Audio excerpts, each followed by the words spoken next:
பகுதியிலையும் இந்த பணிகளை ஆரம்பிக்கணும். வீடு வீடாக அடையாளம் கண்டு வீடு வீடா போய் உட்கார்ந்து தக்காளி விலை என்ன, வெங்காய விலை என்னங்கிறது மட்டும் ஒரு பக்கம், அது மக்களுக்கு தெரியும்.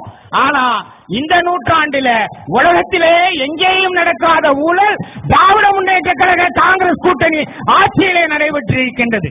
ஸ்பெக்ட்ரம் ஊழல் எத்தனை சைபர்னே தெரியல. அப்போ இது பெரிய ஊழல்.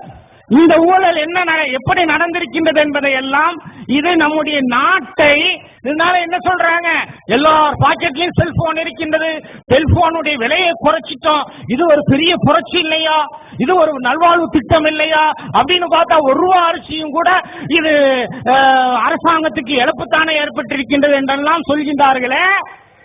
எத்தனை பேர் பாக்கெட்ல போயிருக்கு, அது எந்தெந்த நாட்டுகளுக்கு போயிருக்கின்றது, சுவிஸ் வங்கியில எவ்வளவு இருக்கின்றது என்ற உண்மைகள் எல்லாம் வந்த வண்ணமாக இருக்கின்றது. இது கொள்ளை இல்லையா? அரசாங்கம் சொல்ல மாட்டேன் என்கின்றது.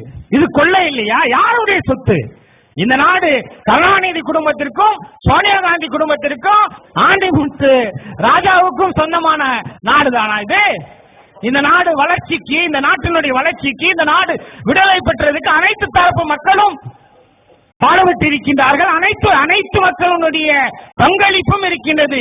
இந்த ஸ்பெக்ட்ரம் என்பது இந்த நாட்டினுடைய சொத்து.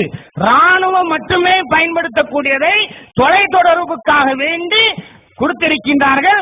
அதை மலிவான விலையில ஏலத்துக்கு எடுத்து இவங்க வீட்டு பாக்கெட்டை நிரப்பிட்டு நாட்டுக்கு நஷ்டம் இல்லைன்னு விஞ்ஞான பூர்வமாக ஊழல் செய்தவர் என்று நீதிபதி RS சக்கரியாவால் விமர்சிக்கப்பட்ட கருணாநிதி இப்போது சொல்றாரு இது ஊழலே இல்லைன்னு.